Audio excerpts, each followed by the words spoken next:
Son Excellence, le Président de la République, bonjour. Makomi et Lobi bako adorer seul Dieu, créateur. Bible et Lobi boko fukama liboso ya batote. Mais Nakomi kitisa étant que ton fils libéré Mutamba avant trop tard et ya. Son Excellence le Président de la République. Oza Papa Yabanebele. Oza garant de la nation. Libanda Yamzambe Félix Antoine Tshisekedi, c'est vous. Na fokami na couloir ya salon na ngai. Na sengi libéré Mutamba na moni mabe. Na moni na bandai kokende kotika bana na classe na vision na ngai. Na bonye belé ya batu na ba venu trouble. Je n'ai jamais vu les gens comme ça. Ba mama basi mibali mikolo pe bana. Mais bango nyonso basimbi ba mandala la baza kolela. Mais il y avait des autres basimbi photo à moi na mboka Mutamba. Son Excellence, Monsieur le Président. Mutamba okena okufa. Kufa etelemi pour basimbi sa pouvoir oyo touche.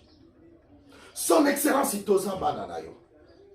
Je suis parmi ma grand prophète Yamboka Oyo, ma grand voyant. Son Excellence, bo libéré Mutamba. Moule no kaka et katanaka. Ata film ya Yesu sila. Pourquoi ba inos ça nde bazomo na passe, mais ba concerné bazal libre. Son Excellence, il y a même des collèges, il y a des autorités mosusu. Leur mission est à Mutamba Kufa. Na sengyo na komi kitisa, na fukami. Bo libérer Mutamba. Na baki no lobe la lisu makambo te. Mais na vision na nga lelo na 4 na moni mwana mboka Mutamba kukufa. Mais na moni esali trouble makasi. Na ebe kebino bozaka bato tembe bolanda vidéo. Il y a déjà ba kofinga parce que Mutamba za ennemi ya bato yo asale lokote. Ataba inaka mwana mutu. Ataba nyokola ka mwana mutu. Ataba maltraita ka mutu. Bozola la pe bozola moka. Mais Mutamba la passe. Ya solo. Mutamba za mwana bobota. Bana na bino badako baza mikolo ya Mutamba. Soki Mutamba makaka bino.